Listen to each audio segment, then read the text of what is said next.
lesson 4, and as you can see, I think this is pretty important.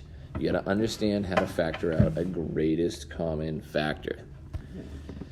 All right, so it's a greatest factor that evenly divides into an expression. So let's start off by working backwards a little bit. If we multiply, factoring is really just the reverse, it's unmultiplication. So if I multiply or distribute that 4x plus 8, if I undistribute the 4, I'm basically looking for the biggest thing that divides into 4x and 8 and undistributing it. It's really the reverse process. So what factors into both of these? Well, a 4 does because I multiplied it in to get them. So you won't always have that thing given first, though. But a 4, so I write the problem like this. I write each term vertically, 4x and 8, and that's equal to the GCF times what? Well, the GCF is 4. So 4x is equal to 4 times x. 8 is equal to 4 times 2.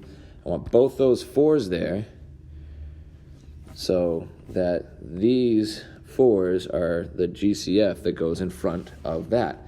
I'm basically undistributing a 4 from this. I'm like dividing it out of each term and writing the result of that division in here.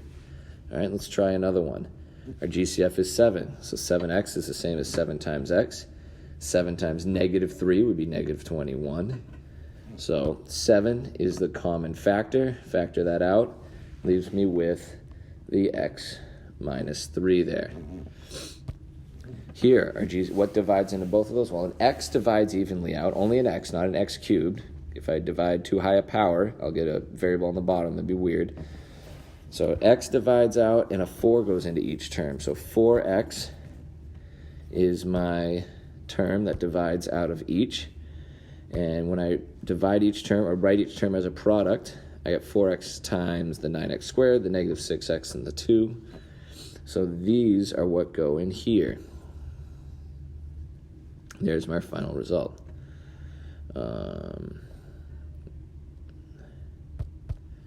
There we go. That looks nicer. All right, so again, at this bottom part here, I'm going to multiply just so you can see that when I factor, I get the result. So when I factor something, I should end up with an answer that looks like this.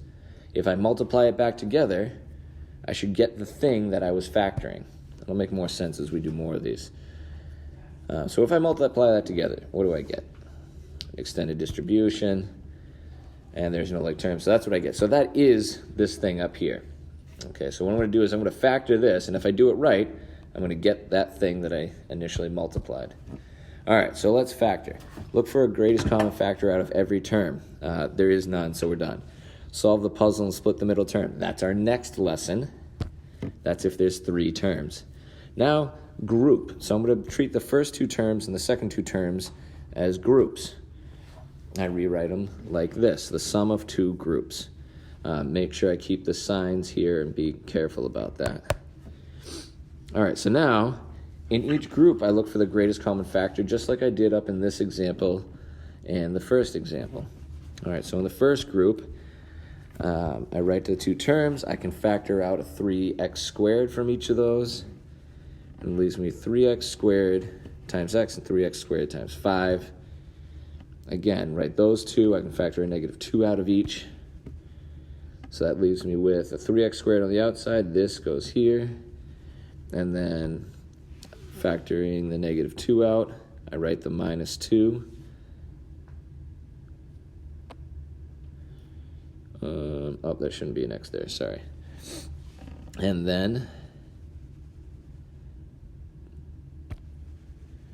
that is a common term. Both of these have an x plus 5, so I can write that like I'm factoring out of this larger term and this larger term, or group, and leaves me with 3x squared minus 2. So watch that again a couple times if you have to. Basically, you split it into groups, and then you factor each group. And notice you're always going to end up with, if it's factorable, you'll have 2 groups that are the same. These have to be the same in order for you to write them here.